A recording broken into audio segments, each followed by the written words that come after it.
Hey, cats. Today we're going to talk about who's really out here running the show and who owns damn near everything, right? Whether we've been called conspiracy theorists long enough. But you know the deal. You want to hit? Here you go. We come here not as conquerors, but as liberators. It doesn't matter who we are. What matters is our plan. Return to your homes. Hold your families close. And wait. The fire rises. Hey, cats, welcome in. So, like I said, today we're going to talk about who's really out here running the show and who fucking really owns everything, right? This one's going to have some heft to it. I suggest maybe get a snack, some smoke, strap in, man. All right, we're going to dive in. We're going to have some clips from different news interviews, programs, documentaries. Some you may recognize, some it may be all brand new to you, all right? But in order to find out who really owns and runs things, we got to go back into history a little bit. A quick little history lesson as far as the banking system in Europe goes. The Rothschilds, right, being from Austria German descent, moved their tentacles into all of Europe through children, basically. And 1815, the Battle of Waterloo, right? Napoleon's last stand. At the time, you have Nathaniel Rothschild in charge of the money system in England. All right, he's basically kind of like the head banker of the time. He had some false messengers race back before the actual ones from the battle and inform everyone that it concerned that Napoleon had won. All right, which caused mass panic. Obviously, people started trying to get everything they could out of their banks, their savings and whatnot, trying to cash out, selling things, getting rid of stocks and whatnot. And so obviously this causes an economic tailspin. The Rothschilds are able to swoop in, buy everything up, pennies on the dollar. By the time the actual messenger comes in to say Napoleon lost his ass, it's too late. The Rothschilds fucking own everything, right? As far as the money institutions are concerned. They roll out the first system of organized tax, as far as the citizens believe they're paying taxes to their government for services rendered, and in reality the government is printing and borrowing their futures away, and those taxes are going to the Red Shield banking cartel of the Rothschilds in England at the time. Fast forward a little bit, the next thing, they start trying to work their way into America, right? At the time, luckily, we had some stand-up presidents, Jefferson, Jackson, some bad dudes, right, that refused to let the snake in. They believed in accountability, responsibility, and sound money. I'll let this little clip, some of you may recognize it, it may be brand new to some, speak for itself. This is actual words. Check it out. Why, it's the best business I've ever done. If I can control a nation's wealth, I care not who makes its laws. To preserve our independence, we must not let our rulers load us with perpetual debt. We must make our choice between economy and liberty or profusion and servitude. Wow. I place economy among the first and most important of Republican virtues, and public debt is the greatest of the dangers to be feared. It is incumbent on every generation to pay its own debts as it goes. We must have a central bank to secure this country's finances. If the American people ever allow private banks to control the issue of their money, first by inflation and then by deflation, the banks and corporations that will grow up around them will deprive the people of their property until their children will wake up homeless on the very continent their fathers conquered. Jefferson, you're mad. This country will have a central bank.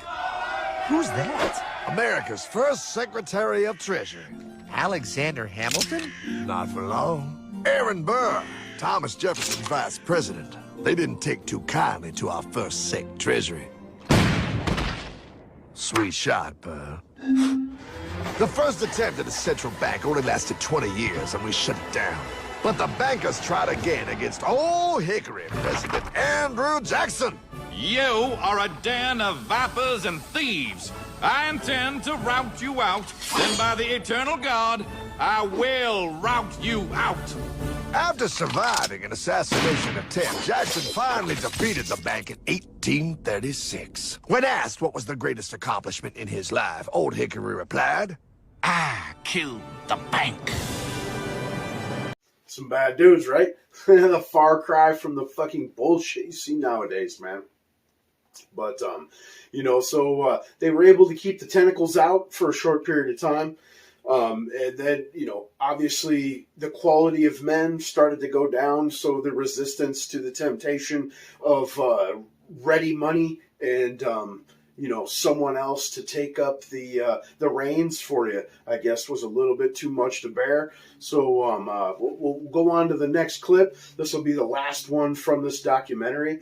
But again, if you get to check it out, there's several different versions. Money is Debt, the biggest theft ever committed. There's quite a few different versions of it.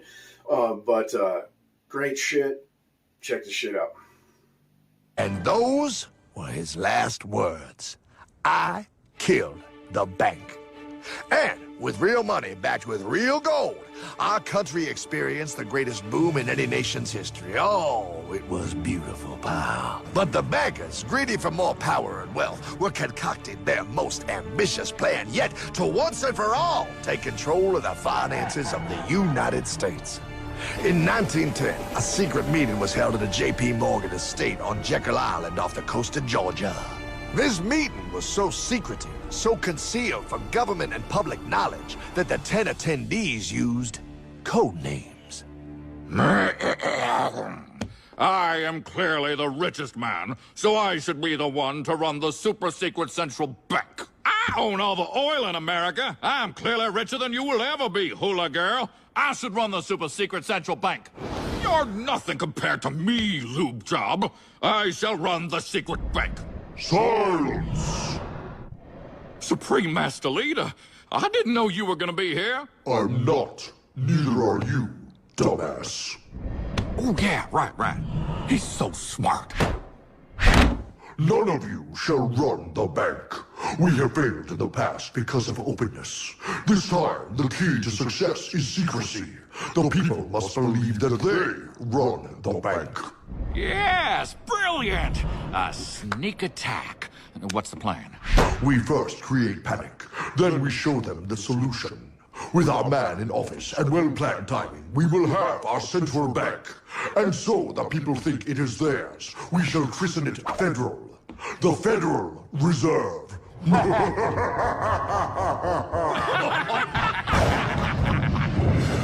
They struck on December 23rd, 1913.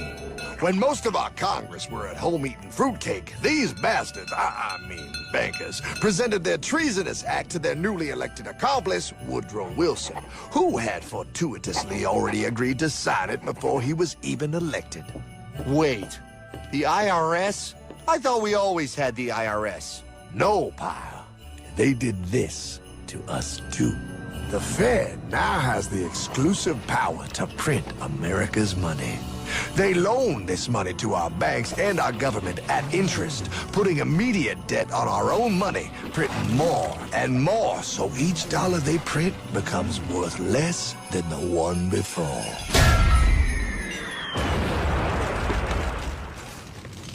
Merry Christmas.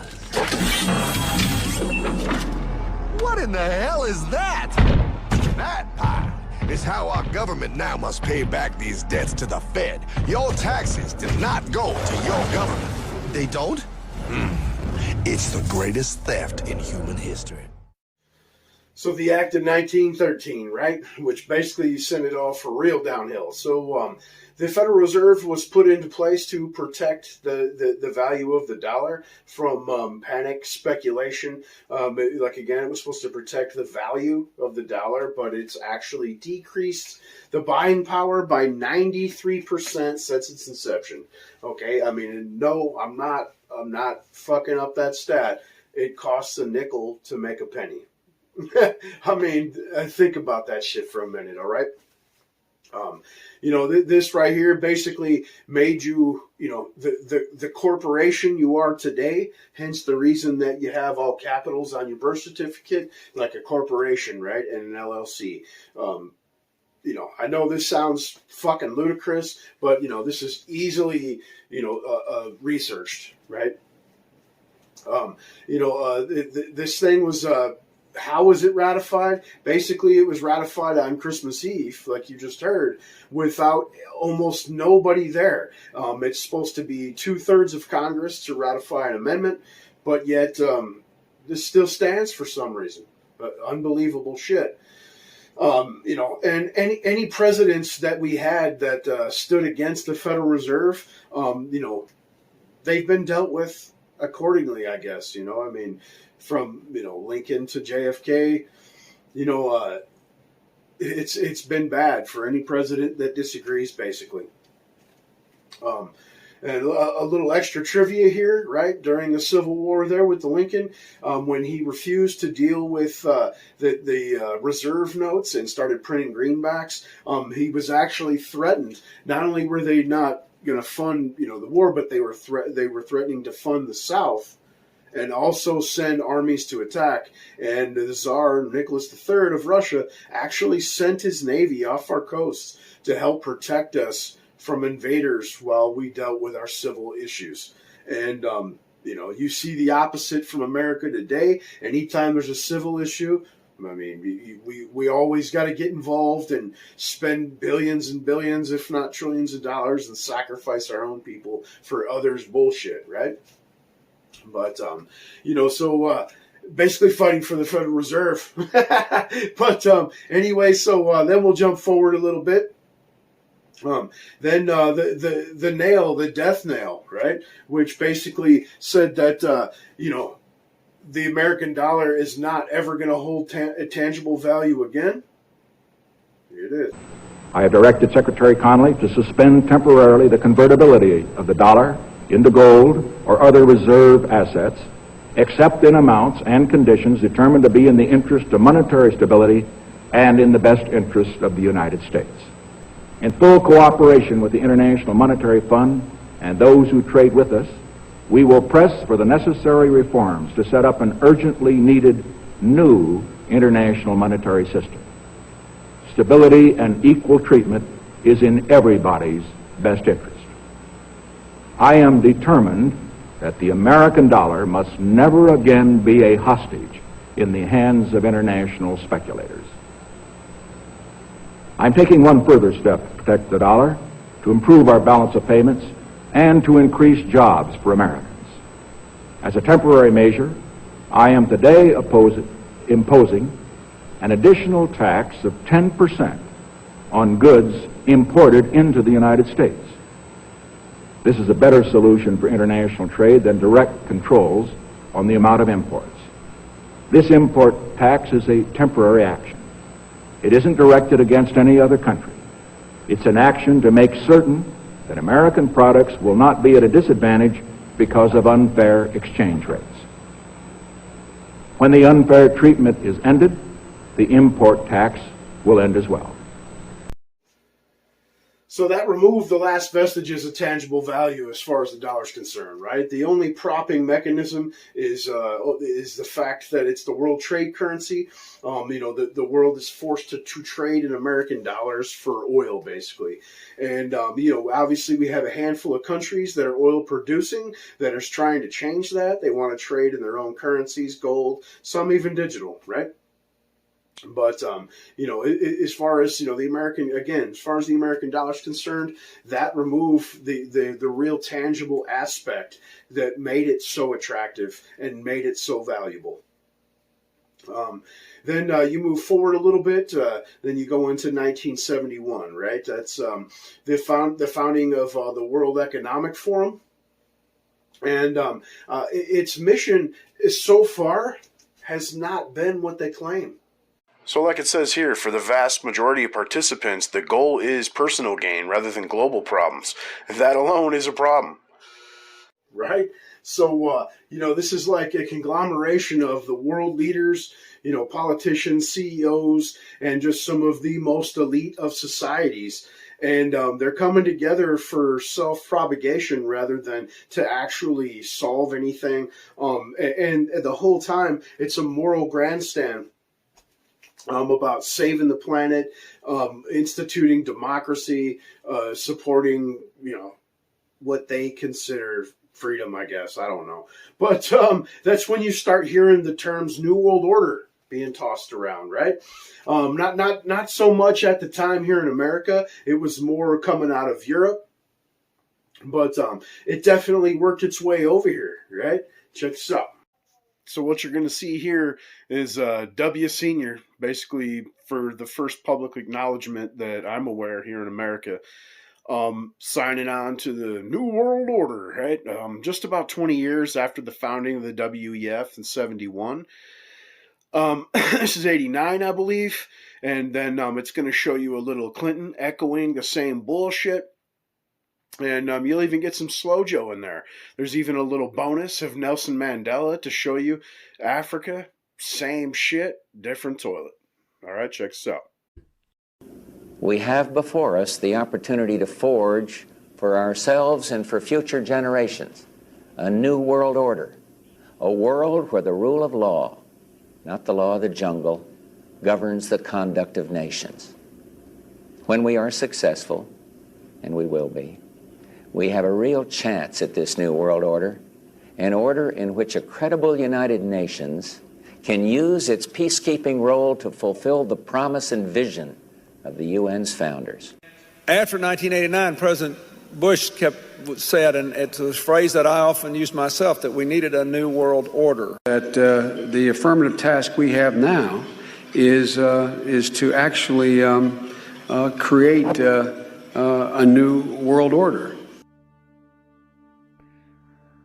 A little bit creepy, right? I mean, repeat the line, right? But it doesn't even stop there. But you gotta remember that the old Bush there, his family has been part of this, this tentacle monster for decades before this. Old Prescott loved to fund both sides of the war, was a Nazi sympathizer, and just an all-around reptilian. You know what I'm saying? But then we fast forward a little bit, right? And who we got now? Oh, Klaus Schwab. All right. Now he's the head of the World Economic Forum. Especially since the C-1984 shit, that's kind of who has been promoted as kind of calling the shots. Wrote his book. You know what I'm saying? I'll let you check him out. Check shit out.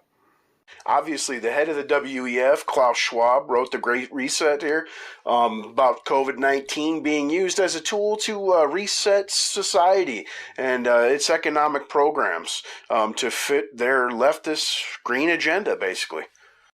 So you see, I mean, this dude's plotting and scheming, one of those never let a catastrophe go to waste, I guess. Basically trying to use C-1984 as a reason to usurp more money, power over the money system and take your freedoms away, basically. And it keeps going as far as their push, the tentacles in America. I believe it's got a complete stranglehold at this point. It's moved beyond New World Order to now it's Build Back Better. Now that's the line, man. All right. And if you don't believe me, I'm going to let you check this out. It's going to start off with old Klaus himself. And, then you'll see it from there. Check it out. And it's now a historical moment, a crucial moment, to rebuild the future, to reset our policies. And of course, we also want to work together on building back better. I said we're going to build back and we're going to build back better. It's certainly a major crisis, but it also offers us a unique opportunity. We must use this historical opportunity. Together we can turn a crisis into an opportunity. But this global pandemic has also created an opportunity to build back better. To build back better later. But also to build back better. To build back a better world. To build back better. We can't just build back, we got to build back better. And achieve the Sustainable Development Goals. And climate action is an essential part of that. Some robotic repeat the line. Joe Biden's even made it his campaign slogan, man. Tell me it's just a coincidence, right? It definitely didn't come out of anyone else's mouth. He's not known for plagiarism or nothing. But anyway, obviously, these cats hold some sway, right? But in walks the new boogeyman. Okay, you thought the World Economic Forum was bad. Guess who funds the World Economic Forum? Who's the vast majority funder? BlackRock, right? And now people here recently doing a little digging. Now they're coming out like, no, it's BlackRock that runs everything. And who runs BlackRock? Larry Fink, right?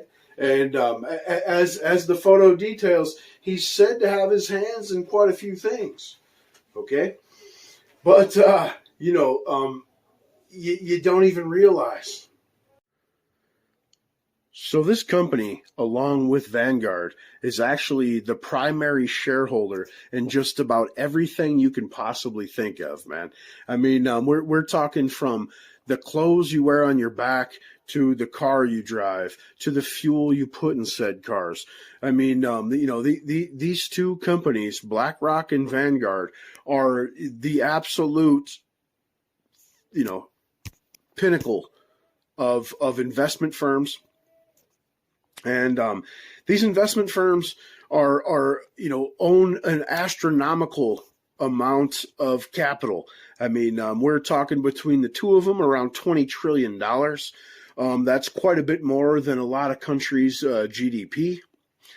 And, feel free to obviously pause this at any time and check out some of, what's going across your screen right now. I mean, it's showing you that they are the primary shareholders, not only in a vast majority of large companies, but in competing companies. They are the vast majority shareholders in Facebook, in Twitter, and Instagram. They are the vast majority shareholders in Coca-Cola, in Pepsi, KFC, Burger King. I mean, the list just keeps going on and on and on. And then on top of that, they also dictate a lot to companies as far as, how they need to operate business. I mean, you see nowadays a lot of this woke shit being pushed by companies, and it seems like those companies can't be doing it for the right reasons, as in they can't be making profits. What I'm trying to say is, many people believe social values or environmental issues are political and woke. I don't believe that. So it's like basically, someone that probably already has more money than they could ever possibly spend in their lifetime, telling you that woke issues and, the environment scare is more important than you making profits with your business. You know what I mean? So obviously this guy has some serious power, right? Something that you probably don't know is that BlackRock actually funds to the Federal Reserve. You know what I mean? So they actually have more power than anyone could possibly imagine as far as that's concerned. It's they've actually been referred to as the fourth branch of government at this point. And that's pretty insane. That's real power, right? But just like all these other companies we've mentioned here, they have shareholders, right? And so if you want to know, who owns BlackRock, who's the primary shareholder? You guys are going to shit on this, man.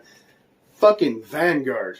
For real. Vanguard is the primary shareholder of BlackRock, who is one of the primary shareholders of Vanguard. Okay, this is just a big, this is a big circle fuck, man. All right, and Vanguard is actually owned by the aforementioned families from the past. Yep, Jekyll Island. The people that you've been told your whole, adulthood, what have you, spent any time on the internet, you're a conspiracy theorist for mentioning, right? The Rothschilds, the Carnegies, the Rockefellers, all these people, they didn't go away, okay? They didn't lose power, all right? They are what is still the top of the pyramid, Okay, they just evolved with society and the economic landscape, and now they perfected their craft through investment firms that can dictate like governments because they're funding governments, and they still get to keep their faces hidden, and everybody's a conspiracy theory if they mention their names, right? And all these families, okay, this is not a conspiracy. This is some proven shit. They all own nonprofits, right? And this is where the politic issue kicks in. Okay, so you got the nonprofits, and the nonprofits are what actually do the funding and super PACs and these charities for the politicians that you vote for and put into power over your life, your finances, yada yada. I mean, it's a never-ending cycle, right? It's some terrible shit, some shit that you could think would only be made up in some dystopian future novel, but this is real deal Holyfield, man. These nonprofits, the Bill and Melinda Gates Foundation, the Clinton Foundation, the Open Society Foundation, all of these foundations are almost solely responsible for absolutely trying to destroy the West. And, the countries that they originated from, the countries that gave them the vast majority of their wealth, they try to no end to destroy, at least rework in the image that they see fit. And again, I mean, this is the top of the pyramid. This is the pinnacle, right? This is between the top two, we're talking over $20 trillion in wealth and investment power. That's pretty fucking amazing, man. So if you really want to know who runs shit, it's usually the people you fucking don't hear about or called derogatory names and made fun of for mentioning. You know what I'm saying? I mean, this right here should get at you. Hopefully you enjoyed. Like, share, subscribe. Smell you later. Going to leave you with a quick little afterthought. I couldn't leave you like that. Just a reminder that these two companies also own 98% of all the media on the damn planet, right? As far as mainstream and what you hear on the radio, TV, yada, yada, what you read. And just to give you a little taste of that, you see the robotic lizard movement here. All right? Smell you later. Has become all too common on social media. More alarming, some media outlets publish these same fake stories without checking facts first. The sharing of biased and false news has become all too common on social media. More alarming, some media outlets publish these same fake stories without checking facts first. Unfortunately, some members of the media use their platforms to push their own personal bias and agenda to control exactly what people think. And this is extremely dangerous to our democracy. This is extremely dangerous to our democracy. This is extremely dangerous to our democracy. This is extremely dangerous to our democracy. This is extremely dangerous to our democracy. This is extremely dangerous to our democracy. This is extremely dangerous to our democracy. This is extremely dangerous to our democracy. This is extremely dangerous to our democracy. This is extremely dangerous to our democracy. This is extremely dangerous to our democracy. This is extremely dangerous to our democracy. This is extremely dangerous to our democracy.